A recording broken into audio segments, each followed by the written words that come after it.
Hello, curious fiber artists. This is Cherie with Rehash Fiber. Today we're going to talk about Nalbinding.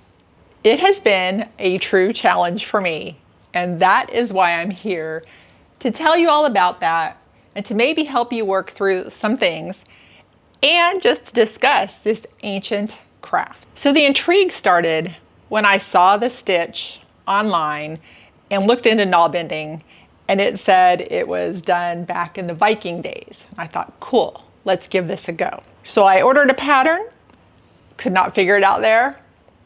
Videos, had a very hard time figuring it out. It has kicked my butt.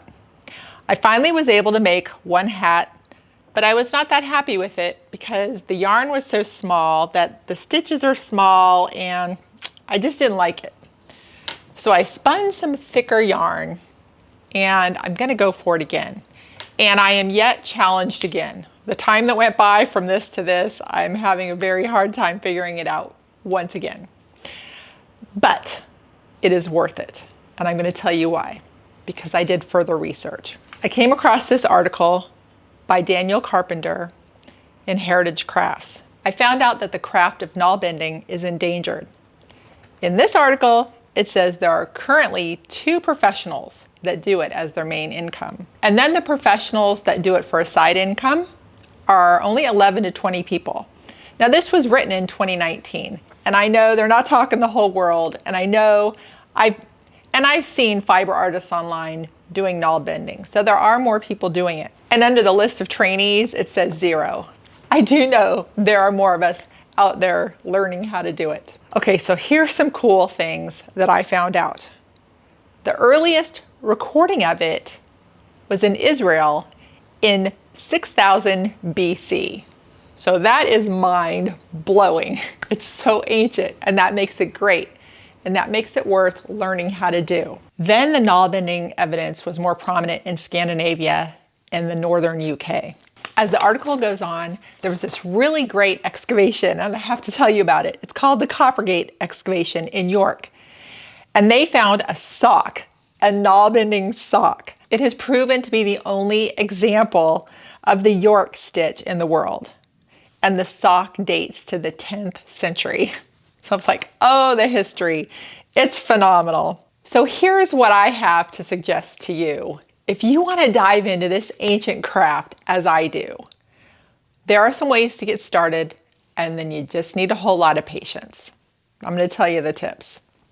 Okay, I started with my needles. I started with Amazon and got this thicker needle. I found out it did not work for this thinner yarn. So I ordered a different needle, this beautiful wooden needle from Green Workshop in Canada. This worked perfect with the thinner yarn. Now, as I start to work with this thicker yarn, I'm going to go back to this and see how this works. But here are the keys to getting started. You need wool. You're going to do Nalbinding with long strands of wool. When you reach the end of that long strand, you need to be able to felt it together to the next long strand. And so here I have my felting block brush and my felting needle so that I can felt the ends together. Now I started with the Viking hat pattern, and it looked kind of cool because they show this hipster guy wearing it. And I thought, okay, it's ancient, but cool. So this pattern is the Viking hat pattern by Debben of Knitting a Home. It explains as best it can on paper how to do it.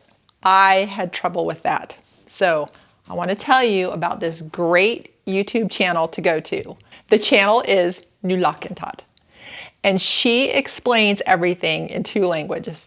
I believe it's Finnish and English, and she shows you beautifully how to do it. Now the next part is just getting it down for myself, and it is a challenge, but we're going to do this. If I come along any additional tips as the new person not figuring it out, but then getting something, I will share it with you. Otherwise, I have given you the information for you to get started, and we're going to go ahead and try to do this thing. When I started, I really didn't know which needle I was going to need. And I started with, of course, the one that comes easiest is on Amazon. And it is just like the other needle crafts. you need the needle size to match the yarn that you're working with. So as you can see here, this is the first Nalbinding cap that I did. The yarn is much thinner, and so this did not work because I had crazy big loopy loops and it wasn't going together. So then I knew that I had to purchase a smaller needle to go with it, which only makes sense, but this was also new to me. I didn't know. So this is the first finished cap, and I wasn't completely satisfied with it because it didn't fit right on the head. It fits kind of weird. However, you can really see the beautiful Nalbinding stitch definition, and I do like that the fabric changes colors. This is to be a gift for my brother Bart, who loves hats, and he is the host of Scotch Test Dummies, and sometimes he wears the hats. So I want the hat to really look good on him. So we will see. What it did is it prompted me to do it again. As I said earlier, I took a long time between doing that one and then starting the new one. And so it was very challenging even to get started again. You see here, I wanted to go thicker this time. So I spun a woolen, thicker yarn. Now I definitely needed to use this needle. It was very hard to get going, but I'm going to show you the tip to get going. Find your crappiest ball of yarn. This is the worst feeling acrylic ever, but the color is good for seeing stitches. You want something you don't care about so that you can just throw it over your shoulder into the garbage and it won't matter. However, I do want to show you the progression. So here we go, just trying to get started. Very difficult. Something's going, but it's kind of weird. I see a pattern happening, still very weird. A few more trials went through, and then I finally started to come up with something that I could work with. When you screw up, it is not easy to undo at all. All the loops and everything, and that's the purpose of Nalbinding, so that back in those ancient days, if they got a hole in it, it would not unravel. They could keep wearing it. So that's why you want to use crappy yarn to learn with, so that if you screw up, you can just toss it and not feel that need to undo it, because it is a lot to undo. This was way back in the beginning when I was working with the thinner yarn, and I saved it just as a sample to show others. I'm going to be visiting Bart and the family here, and I'm going to take the Nalbinding with me because they had been hearing about it and I want them to see it in the works. I may give them the challenge of undoing this, and that gives them the idea of how intricate the weave is. It's really cool. So here we are with a hat as I'm going along, and I still have questions. I do not know if it's going to work out. I don't know if the shaping is truly going to come. I mean, it feels kind of thick. Maybe it's supposed to be. You can see stitch definition. We're going to see. It's a journey. And I'm going to show you when you need to attach another string of the wool.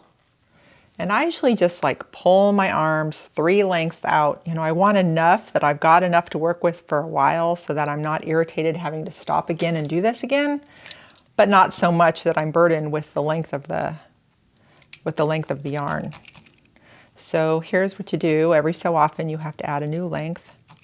I just needle felt it together. Do this quite a bit until it sticks firm, which that's a start, but I'll do it even more so that it gets really firm. That's just a start. All right, so you're just going to do that a bunch until it's held nice and firm and that is fully stuck together. And I'm going to show you how I pick it up from here and do a couple of the stitches. But what I want you to know is definitely watch the YouTube video from Neulakintaat, because she is the teacher. She was the teacher to me, and it's beautiful to learn it from her because you get to hear the native language, and she's very, very good at it. I still have questions all along the way, but what I'm going to do is just show you now that I'm going.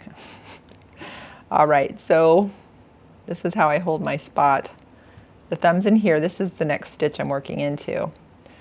All right, so once you get rolling along, the Oslo stitch is when you go into the next stitch as you go. So you go into that, then into this stitch here, then into the thumb, then under what's on the thumb and the yarn that is pulled in front of the thumb. I usually make sure there's not too much of a gap there, but not too tight either, because I need to be able to pull it over the needle, and also I just don't want it so super tight here.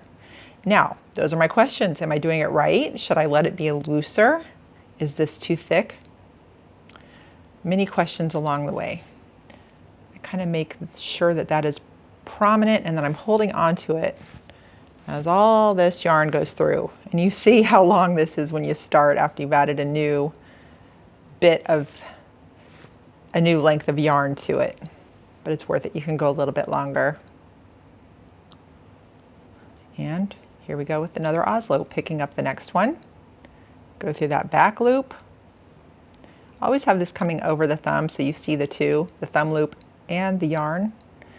And then you're going to go under both of those. I let my thumb slip out, pull it just a little bit, and then take it through all, making sure my thumb is right here.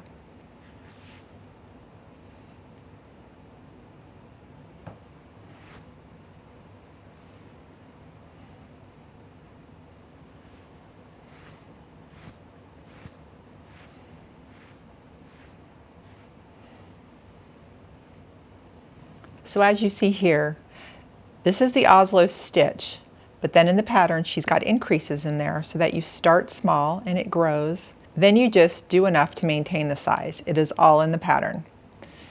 So what I'm going to show you here is I am to the point where I need to do an increase stitch.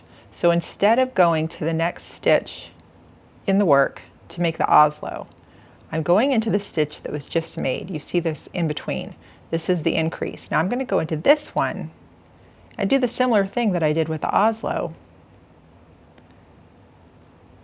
but bring it through, and that is going to increase it.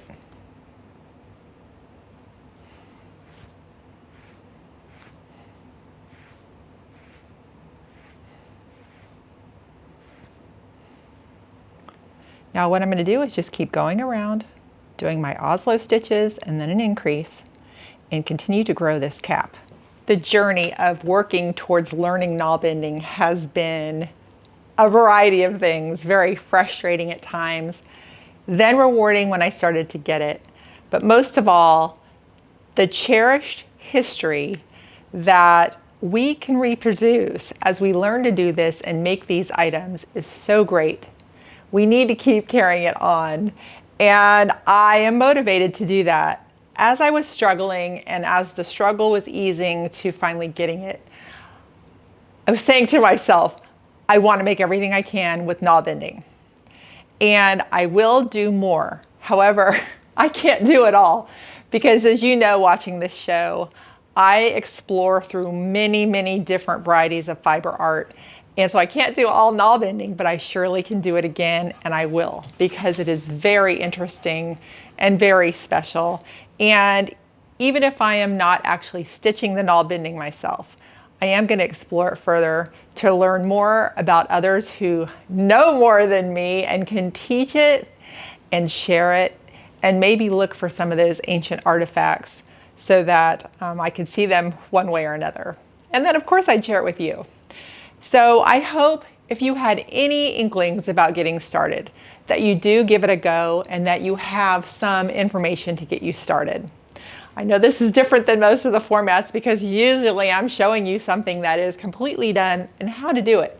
But this is different. We are fiber artists together, and I think it's okay for you to see that some of the time, that I'm in this with you and I'm learning along the way, but it is really special. So good luck to you in learning the Nalbinding. If you learned something that I have not mentioned here, I would appreciate an email. It's rehashfiber@outlook.com, and share with me so I can explore it further. The reason that you are not seeing the finished item is because I leave tomorrow to go visit my brother Bart, who is the hat wearer and the Scotch test dummy guy. And I want to just keep progressing on the cap. And if I see him, I can show him how it's done. And if by chance I get closer to having it finished, he can try it on and we can see how it looks. Whether it's the thin yarn one or the thicker yarn one, we can see how they come out. And frankly, I wouldn't be surprised if neither of them look right, and that's okay because it's brand new, but we're gonna give it a go. So I will show you that in one way or another, either pictures on Instagram at rehashfiber or on one of the future shows. All right, everybody, happy learning Nalbinding, and thanks for watching.